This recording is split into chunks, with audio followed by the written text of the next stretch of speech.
దేశవ్యాప్తంగా పాము కాటుకు గురైన వారికి సరైన వైద్యం అందేలా చర్యలు తీసుకోవాలని కేంద్ర రాష్ట్ర ప్రభుత్వాలను సుప్రీంకోర్టు ఆదేశించింది. సుప్రీంకోర్టులో న్యాయవాది శైలేంద్రమణి త్రిపాఠి దాఖలు చేసిన ప్రజా ప్రయోజన పిటిషన్లో మన దేశంలో ఏటా 58,000 మంది పాము కాటుతో మరణిస్తున్నారని పేర్కొన్నారు. యాంటీవెనమ్ ఔషధాల కొరత దీనికి కారణంగా ఆయన చెప్పారు. దీనిపై ప్రభుత్వాలు బాధ్యతలు తీసుకోవాల్సిందిగా ఆదేశించాలని పిటిషన్లో కోరారు.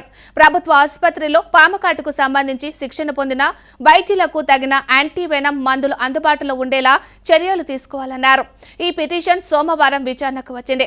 సంబంధిత పిటిషన్లను పరిశీలించిన న్యాయమూర్తులు పాము కాటు సమస్యలపై కేంద్ర రాష్ట్ర ప్రభుత్వాలు సంయుక్తంగా చర్యలు తీసుకోవాలని చెప్పారు.